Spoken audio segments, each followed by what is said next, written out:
بسم اللہ الرحمن الرحیم۔ السلام علیکم جی ناظرین، آپ میرا یوٹیوب چینل دیکھ رہے ہیں، میں ہوں محمد ذیشان۔ آئیے آپ کو بتاتے ہیں کہ یہ جو کہانیاں یا کچھ قصے کچھ ایسی کتابوں میں لکھے ہوئے ہیں جن کے بارے میں کوئی بھی فرقہ دوسرے فرقے کے ان چیزوں پہ یقین نہیں کرتا۔ آئیے آپ کو یہ سب باتیں سناتے ہیں، آپ اپنے کانوں سے خود سنیں اور پھر اس کے اوپر آپ کمنٹ کے اندر اپنی رائے ضرور دیں کہ آپ اس ویڈیو کے بارے میں کیا کہتے ہیں۔ ان باتوں، کہانیوں یا قصوں یا جو بھی کچھ ان کو آپ کہیں اپنی زبان کے اندر یا اپنی فہم میں، آپ اس کو کیا کہنا چاہیں گے کہ کیا یہ باتیں درست ہیں یا نہیں؟ کمنٹ کے اندر اپنی رائے ضرور دیجیے گا۔ تو آئیے آپ کو ان ویڈیوز کی طرف لے کے چلتے ہیں اور آپ کو دکھاتے ہیں۔ آج کل ایک کلپ بڑا وائرل ہے ٹک ٹاک پر۔ امیر اہل سنت کے بیٹے ہیں، انہوں نے ان سے پوچھا گیا کہ عورت کی خوشبو کیسی ہونی چاہیے، تو آپ نے ارشاد فرمایا خوشبو ایسی ہونی چاہیے کہ جس کا رنگ ہو اور جس کی خوشبو نہ ہو۔ آپ ٹک ٹاک پہ جا کے دیکھیں، سب مذاق اڑا رہے ہیں کہ کیا بکواس کر رہا ہے، کیا فضول بات کر رہا ہے، کیا کر رہا ہے، حالانکہ یہ وہ الفاظ ہیں جو سنن ابن ماجہ کی حدیث میں حضور علیہ السلام نے ارشاد فرمایا ہے۔ حضور علیہ السلام نے ارشاد فرمایا کہ عورت کی خوشبو ایسی ہونی چاہیے جس کا رنگ نظر آئے اور اس کی خوشبو چھپی ہوئی ہو، یعنی رنگ نظر آئے جیسے زعفران ہوتا ہے، جیسے مہندی کا رنگ ہوتا ہے، مہندی ہوتی ہے رنگ ہوتا ہے، لیکن اس کی خوشبو ایسی نہیں ہوتی کہ عورت جہاں سے گزرے تو خوشبو لوگوں کو سننے میں آئے۔ اب دیکھیں، جس نے اس کا میم بنا کے اس حدیث کی توہین کی ہے وہ سارے کافر ہو گئے۔ حدیث کا مذاق اڑانے والا کافر ہے، وہ دائرہ اسلام سے خارج ہو گیا، اس کی بیوی اس کے نکاح سے نکل گئی ہے۔ کوئی بھی اگر یہ کلپ سن رہا ہے، اگر اس نے ابن ماجہ کی اس حدیث کا مذاق اڑایا اپنی جہالت میں، اور انجینئر کا فالوور ہے، وہ انجینئر کو فالو کرتا ہے، جہاں بھی عقل سے ہٹ کے کچھ بات نظر آتی ہے وہ ڈائریکٹ گالی دیتا ہے، وہ ڈائریکٹ انکار کرتا ہے، وہ ڈائریکٹ مذاق اڑاتا ہے۔ ایسے بے شرموں کو غور کرنا چاہیے۔ تم کبھی بخاری کا مذاق اڑا رہے ہو، تم کبھی قرآن کی آیت کا مذاق اڑا رہے ہو، تم کبھی سنن ابن ماجہ کی حدیث کا مذاق اڑا رہے ہو۔ اسلامی حوالے سے کبھی بھی کوئی لب کشائی کرنے کی نوبت آئے، علماء کی مشاورت سے کرنی چاہیے، ورنہ ایسے ڈیڑھ ہوشیاروں کا ایمان چٹکیوں کے اندر ختم ہوتا ہے۔ حضور نے ارشاد فرمایا میری امت میں بعد میں کچھ لوگ ایسے ہوں گے، صبح کو مسلمان ہوں گے اور شام کو کافر ہو جائیں گے۔ وہ اس امت کے بارے میں فرمایا گیا کہ یہ مسلمان ہوگا لیکن ٹک ٹاک کا ایک کلپ اسے مرتد بنا دے گا، ایک کلپ اسے کافر بنا دے گا۔ تو ڈیڑھ ہوشیاریوں کو اندر رکھنا چاہیے۔ کوئی اسلامی چیز سمجھ میں نہیں آتی، علماء سے رجوع کرنا چاہیے۔ انجینئر کے چکر میں آ کر اگر ہر بابے کو گالی دیتے ہو، عقل میں نہ آنے والی بات کا مذاق اڑاتے ہو، تو ہو سکتا ہے تم نے 70 باتوں کا مذاق اڑایا، اس میں سے 6 باتیں قرآن اور 5 باتیں حدیث میں لکھی ہوئی ہوں، اور ایسا نہ ہو کہ جب ملک الموت آئے تو پتا چلے کہ بھائی آج سے 6 سال پہلے تو نے اپنے فیس بک پہ ایک ایسا میم شیئر کیا تھا جس میں توہین حدیث ہو رہی تھی، اور تو نے بڑے ٹھاٹھے مار کے وہ حدیث کی توہین اپنے فیس بک پیج پر شیئر کی تھی۔ آج بھی وہ توہین تیرے فیس بک اکاؤنٹ میں زندہ ہے۔ یہ جب مرے گا تو اسے پتا چلے گا مرتد اور کافر ہو کر مرا ہے، اب ہمیشہ جہنم میں داخلہ ہے۔ تو انجینئر کا فالوور غور کر لے، اگر مسلمان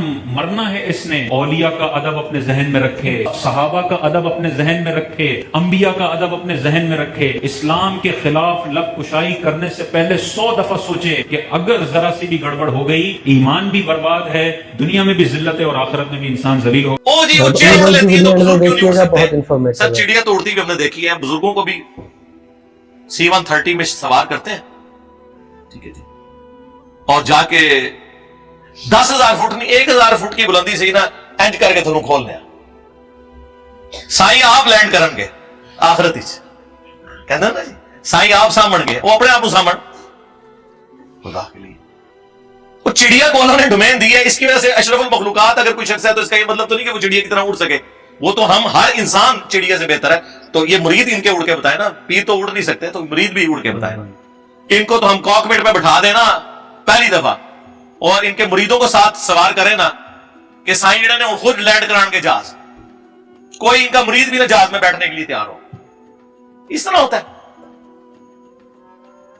ویل مچھلی 1.5 گھنٹے تک اپنا سانس روک لیتی ہے سمندر کے نیچے، 1.5 گھنٹہ۔ اے بزرگ کوئی منو نہ آدھا گھنٹہ ہی روک کے دس دے، 15 منٹ، چلو 15 منٹ، 5 منٹ ہی کوئی بزرگ سمندر تھلے سا روک کے دس دے، تو پھر ویل مچھلی افضل ہوگی بزرگوں سے، ظاہر ہے اس قسم کا انہوں نے بتایا۔